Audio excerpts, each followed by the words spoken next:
Hi friends, வணக்கம். இன்றைக்கி புதினா ரைஸ் எப்படி செய்யலாம் அப்படிங்கிறத இந்த வீடியோவில் உங்கள் கூட ஷேர் பண்ணிக்க போகிறேன். அதுக்கு வந்து ஒரு 5 பச்சை மிளகாய் எடுத்திருக்கேன். இது வந்து எங்கள் காரத்துக்கு ஏற்ற மாதிரி நான் ஆட் பண்ணியிருக்கேன். நீங்கள் உங்களுக்கு எவ்வளோ காரம் வேணுமோ அதுக்கேற்ற மாதிரி அட்ஜஸ்ட் பண்ணிக்கோங்க.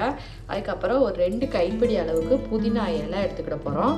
இது ரெண்டையும் இப்போ மிக்ஸி ஜாரில் போட்டு நல்லா பேஸ்ட்டாக அரைச்சிட போகிறோம். அரைச்சிட்டு வந்து உங்களுக்கு காமிக்கிறேன்.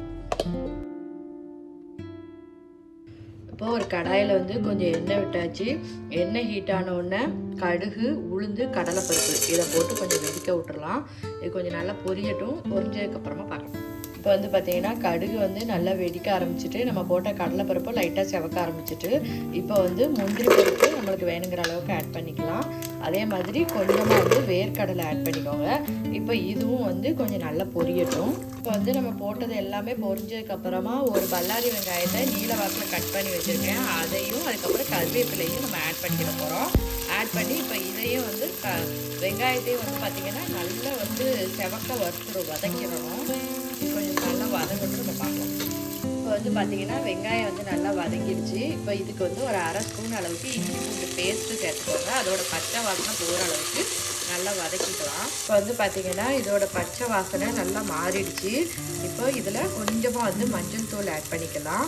அதுக்கப்புறம் இந்த வெங்காயத்துக்கு தேவையான அளவு உப்பு ஆட் பண்ணி இப்போ இதையும் வந்து நல்லா கிளறி வச்சுருங்க.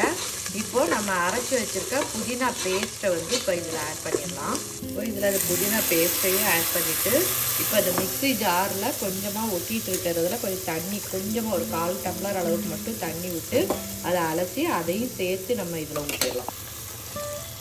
புதினா, பச்சை மிளகாவோட பச்சை வாசனை மாறுற அளவுக்கு கொஞ்சம் நேரம் நல்லா கொதிக்கட்டும். கொதிச்சதுக்கப்புறம் பார்ப்போம். இந்த மசாலாவோட பச்சை வாசனை எல்லாம் மாறிடுச்சு. நான் வந்து ஒரு 1.5 டம்ளர் அளவுக்கு ரைஸ் வந்து வேக வச்சு எடுத்து வச்சுருக்கேன். இது பொன்னி ரைஸ் தான். இதில் வந்து உப்பு எல்லாமே போட்டே நம்ம வேக வச்சு வடித்து வச்சுட்டோம். இப்போ இந்த ரைஸை வந்து நம்ம இந்த மசாலாவோட ஆட் பண்ண போகிறோம்.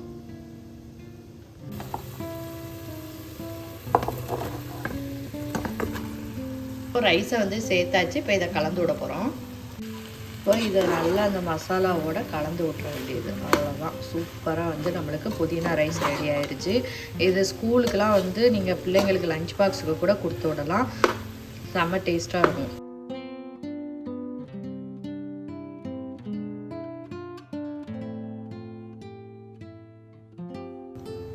பார்த்தீங்கன்னா சூப்பராக வந்து நம்மளுக்கு வந்து புதினா ரைஸ் வந்து ரெடி ஆயிடுச்சு. நீங்களும் உங்கள் வீட்டில் இந்த ரெசிபியை ட்ரை பண்ணி பாருங்கள். இது ரொம்ப ஈஸி தான், ஆனால் டேஸ்டியாக இருக்கும்.